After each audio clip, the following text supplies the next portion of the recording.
నమస్తే, welcome to news and views. నేను చక్రి. వివిధ దినపత్రికల్లో ఏ వార్తలు ప్రధాన అంశాలుగా నిలిచాయి, మెయిన్ పేపర్లో ఏ వార్తలు మెయిన్ హెడ్డింగ్స్గా ఉన్నాయి, అదేవిధంగా మీడియా సోషల్ మీడియాలో ఏ వార్తలు చక్కర్లు కొట్టే న్యూస్ అండ్ వ్యూస్లో ఒకసారి చూద్దాం. ఇక ముందుగా ఈనాడు దినపత్రికలో చూసుకున్నట్లయితే సన్నబియ్యం పథకం శాశ్వతం అనే మెయిన్ హెడ్డింగ్ లైన్ తోటి ఒక వార్తను మనం చూడొచ్చు. అయితే దీనికి సంబంధించి ఎవరు అధికారులకు వచ్చినా రద్దు చేసే ధైర్యం చేయరు, 10లో అధికారంలో ఉన్న కేసీఆర్ పేదలకు ఎందుకు ఇవ్వలేదు. హుజూర్ నగర్లో సన్న బియ్యం పథకాన్ని ప్రారంభించిన సీఎం రేవంత్ రెడ్డి ఏడాదికో కిలోమీటర్ తవ్విన ఎస్ఎల్బీసీ పూర్తి అయ్యేదని వ్యాఖ్య.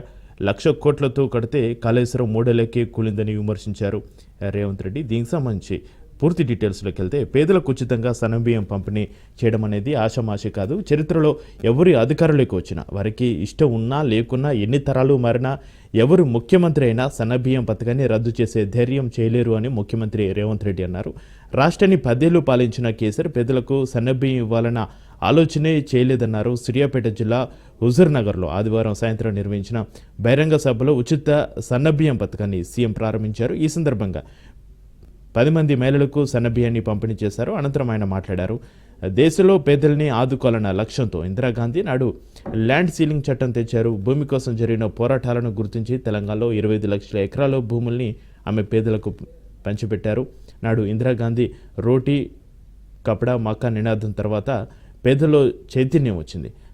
పంట పండించాలి, తెల్లబువ్వ తినాలి అని ఆలోచించారు. దసరా, దీపావళి, ఉగాది పండుగ రోజుల్లోనే తెల్లబియ్యం తినడానికి పరిమితం కారాదని గతంలో అప్పటి ముఖ్యమంత్రి కోట్ల విజయభాస్కర్ రెడ్డి పేదలకు ₹1.90 కిలో బియ్యం ఇవ్వాలని ఆలోచన చేశారు. ఆ తర్వాత ఎలక్షన్స్ వచ్చినాయి. ఆ తర్వాత దీన్ని అమలుపరచలేకపోయాం. ఆ తర్వాత 1983లో ఎన్టీ రామారావు సీఎంగా వచ్చిన తర్వాత ఈ పథకాన్ని వారు ఖచ్చితంగా అమలు చేసి నిరూపించారని సీఎం రేవంత్ రెడ్డి ఈ సందర్భంగా గతాన్ని గుర్తు చేశారు. ఇక లబ్ధిదారు లక్ష్మికి సన్నబియ్యం అందజేస్తున్న ముఖ్యమంత్రి రేవంత్ రెడ్డి.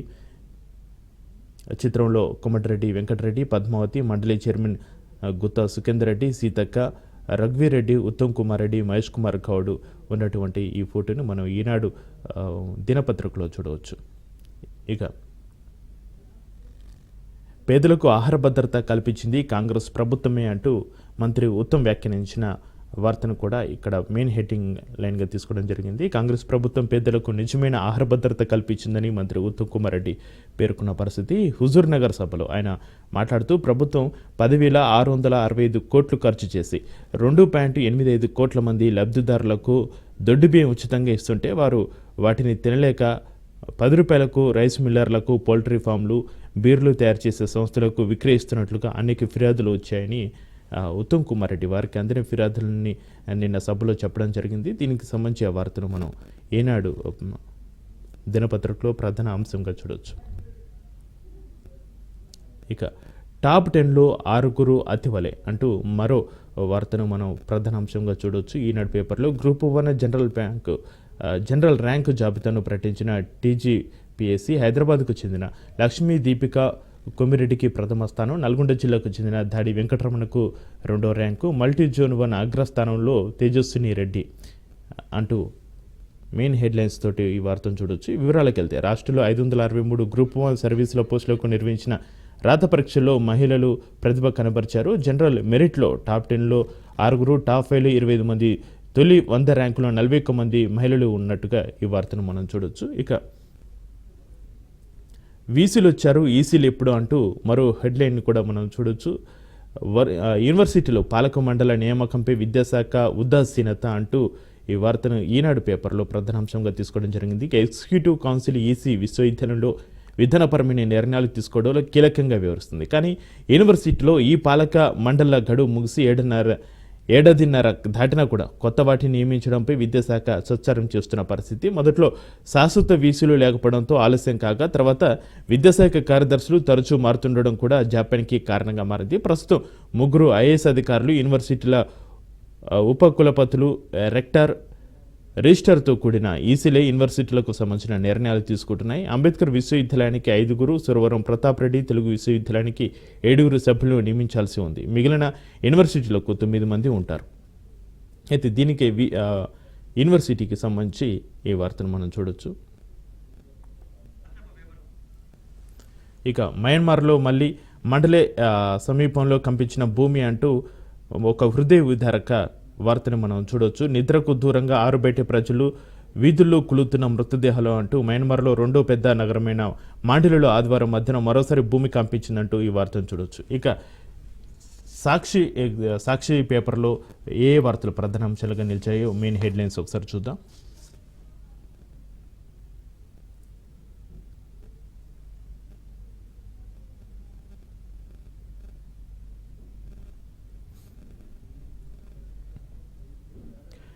సన్న బియ్యం చారిత్రాత్మకం అంటూ ప్రధాన అంశంగా ఈ సాక్షి పేపర్లో ఈ వార్తను చూడొచ్చు. ఈ పథకం దేశ చరిత్రలో నిలిచిపోతుంది, భవిష్యత్తులో ఏ సీఎం వచ్చినా దీన్ని రద్దు చేయలేరు అంటూ సీఎం రేవంత్ రెడ్డి వ్యాఖ్యానించిన వార్తను ఇక్కడ ప్రధాన అంశంగా తీసుకోవడం జరిగింది. సన్నబియ్యం పథకం ప్రారంభ కార్యక్రమంలో సీఎం రేవంత్ రెడ్డి 3.10 కోట్ల మందికి ప్రతిరోజు పండగ దొడ్డు బియ్యం పేదల కడుపు నింపడం లేదనే సన్నబియ్యం పంపిణీ. కేసీఆర్ ఏనాడైనా ఈ ఆలోచన చేశారా? ఫామ్ హౌస్లో పండించిన ధాన్యాన్ని క్వింటాకు 4,500కు అమ్ముకున్నారు. అంత ధర పెట్టి కొన్నారంటే అవి వడ్ల బంగారమా అంటూ సీఎం రేవంత్ రెడ్డి ప్రశ్నించిన వార్తను చూడవచ్చు. ఇక సన్నబియ్యం పథకం దేశ చరిత్రలోనే నిలిచిపోతుందని, ఆ చరిత్రను హుజూర్నగర్ వేదికగా నిలుస్తుందని ముఖ్యమంత్రి రేవంత్ రెడ్డి అన్నారు. ఇక మరో వార్త, గ్రూప్ 1 మెయిన్స్ టాపర్లు మహిళలే అంటూ ఈనాడు దినపత్రికలో వచ్చిన ఆ వార్తని ఇక్కడ సాక్షిలో కూడా ప్రధాన వార్తకి ఇక్కడ తీసుకోవడం జరిగింది. జనరల్ ర్యాంకింగ్ జాబితా విడుదల చేసిన టీజీపీఎస్సీ మల్టీజోన్ 2లో టాప్ స్కోర్ 550 మార్కులు, మల్టీజోన్ 1లో టాప్ స్కోర్ 532.5 మార్కులు. అతి త్వరలో 1:2లో ప్రాథమిక ఎంపిక జాబితా విడుదల, ఆ తర్వాత అభ్యర్థుల ధ్రువపత్రాల పరిశీలన అంటూ ఈ వార్తను చూడొచ్చు. ఇక హెచ్సియు రణరంగం. ఆదివారం ఉదయమే క్యాంపస్ను దిగ్బంధించిన పోలీసులు జేసీబీలతో ప్రహరీ లోపలి ప్రాంతాలను చదును చేసే యత్నం. నిరసనకు దిగిన విద్యార్థులు అడ్డుకున్న పోలీసులు 52 మంది విద్యార్థుల అరెస్టు, వివిధ పిఎస్లకు తరలింపు, మహిళలను ఈడ్చుకెళ్లి వాహనాల్లో పడేసిన వైనం, యూనివర్సిటీ భూములు ప్రైవేటుకు విక్రయంపై కొనసాగుతున్న నిరసన అంటూ ఈ వార్తను మనం చూడొచ్చు. వివరాలకు వెళ్తే, ఇక హైదరాబాద్ సెంట్రల్ యూనివర్సిటీ భూములను ప్రైవేటు వ్యక్తులకు విక్రయించే ప్రతిపాదనను వ్యతిరేకిస్తూ విద్యార్థులు చేపట్టిన నిరసన ఆదివారం ఉధృత పరిస్థితులకైతే దారితీసింది. ఆదివారం ఉగాది రోజున జేసీబీలతో వందల సంఖ్యలో పోలీసులు క్యాంపస్లోకి ప్రవేశించి భూములను చదును చేయడం ప్రారంభించారు. విషయం తెలిసిన వందల మంది విద్యార్థులు రోడ్లపైకి వచ్చి ఆందోళనకు దిగడంతో అందరినీ ఈడ్చికెళ్లి లారీలో పడేసి వివిధ పోలీస్ స్టేషన్లకు తరలించారు. అరుపులు, కేకలు, అరెస్టులు అక్కడ యూనివర్సిటీ ప్రాంగణంలో నిన్న చోటు చేసుకున్నాయి. దానికి సంబంధించిన వార్తను ఫోటో సహా సాక్షి దినపత్రికలో ప్రధాన అంశంగా తీసుకోవడం జరిగింది. ఇక సాంస్కృతిక వటవృక్షం అంటూ మరో హెడ్లైన్ తోటి ఇక్కడ మోడీకి సంబంధించిన వార్తను చూడొచ్చు. ఆర్ఎస్ఎస్పై మోడీ ప్రశంసలు, నాగపూర్ ప్రధాన కార్యాలయ సందర్శన, ప్రధాని హోదాలో 11 ఏళ్లలో ఇదే తొలిసారి. జాతీయ ప్రయోజనాలే లక్ష్యంగా మన సంస్కృతి ఆధునికతను ఆర్ఎస్ఎస్ నిత్యం పరిరక్షిస్తుంది. ఇందుకోసం అసంఖ్యులైన కార్యకర్తలు దేశవ్యాప్తంగా నిస్వార్థంగా కృషి చేస్తున్నారు అంటూ నరేంద్ర మోడీ వ్యాఖ్యలను కూడా మనం చూడొచ్చు. బిలాన్పూర్లో లబ్ధిదారులతో మోడీ, కాంగ్రెస్ వల్లే నక్సలిజం ప్రబలింది అంటూ వారు కాంగ్రెస్ పైన విమర్శను కూడా చూడొచ్చు. గెలుపు ఏర వేస్తారు, ఆ తర్వాత ఓడిస్తారు అంటూ సజ్జనర్ వ్యాఖ్యల్ని కూడా ప్రధాన అంశంగా ఇక్కడ సాక్షి పేపర్లో తీసుకున్నారు. బెట్టింగ్ యాప్స్ అలాగే డిజైన్ చేసి ఉంటాయి. ఈ బెట్టింగ్ యాప్ల టార్గెట్ ప్రధానంగా యువతే, గ్రామీణ ప్రాంతాల వారు ఎక్కువగా వీటికి బాన్సులు అవుతున్నారు. బెట్టింగ్ల కోసం అనేక మంది అప్పులు చేసి ఆత్మహత్యల వరకు వెళ్తున్నారు. యాప్లను ప్రమోట్ చేసిన ఇన్ఫ్లుయెన్సర్లు తదనంతరం పరిణామాలు ఊహించలేదు అంటూ సజ్జనర్ వ్యాఖ్యలను ఇక్కడ సాక్షి పేపర్లో చూడొచ్చు. బెట్టింగ్ యాప్స్ ప్రభావం ఎప్పుడు యువతపైనే ఉంటుంది. కేవలం తెలంగాణ, ఏపీలోనే కాకుండా దేశవ్యాప్తంగా అనేక మంది వీటికి బలవుతున్నారు. ప్రధానంగా గ్రామీణ ప్రాంతాలకు చెందినవారు ఈ వ్యసనానికి బానిసలుగా మారుతున్నారు. మల్టీ లెవెల్ మార్కెటింగ్ స్కీమ్లకు భిన్నంగా ఈ బెట్టింగ్ యాప్స్ యూత్నే టార్గెట్గా చేసుకుని దోచుకుంటున్నాయి. ఈ బెట్టింగ్ యాప్స్ ఎలాగైనా ఎటు వాళ్ళు ఓడిపోయే విధంగా డిజైన్ చేసి ఉంటాయి. 1-2 సార్లు డబ్బు వచ్చినా అది కేవలం దోచుకోవడానికి ఎరా అనే విషయం అందరూ తెలుసుకోవాలి అని సీనియర్ ఐపీఎస్ అధికారి ఆర్టీసీ ఎండీ విశ్వనాథ్ చిన్నప్ప సజ్జనర్ హెచ్చరించిన పరిస్థితి. బెట్టింగ్ యాప్స్కు వ్యతిరేకంగా సోషల్ మీడియాలో #సేనోటు బెట్టింగ్ యాప్స్ పేరుతో సజ్జనర్ ప్రారంభించిన అవగాహన కార్యక్రమం 2 తెలుగు రాష్ట్రాలతో పాటు కేంద్రాన్ని కదిలించింది. తెలంగాణ సర్కార్ వీటిపై ప్రత్యేక దర్యాప్తు బృందాన్ని ఏర్పాటు చేస్తుంది. దీనికి సంబంధించిన వార్తను మనం సాక్షి పేపర్లో చూడొచ్చు. ఇక బెట్టింగ్ యాప్లపై సిటీ చీఫ్గా ఐజీ రమేష్ ఉత్తర్వులు జారీ చేస్తున్న డీజీపీ జితేందర్. ఇవి సాక్షి పేపర్లో ప్రధాన అంశాలుగా నిలిచాయి. ఇక ఆంధ్రజ్యోతిలో ఏ వార్తలు ప్రధాన అంశాలుగా ఉన్నాయో ఒకసారి చూద్దాం.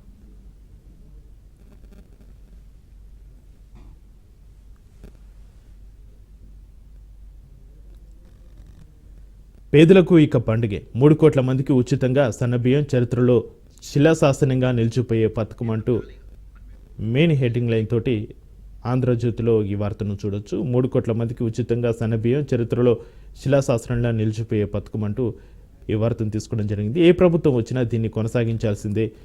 21,000 కోట్ల వడ్లను తాకట్టు పెట్టి గత ప్రభుత్వం నల్గొండకు నీళ్లు ఇవ్వాలనే ఆలోచనే బీఆర్ఎస్కు లేదు. ఎస్ఎల్బీసీని పట్టించుకోలేదు.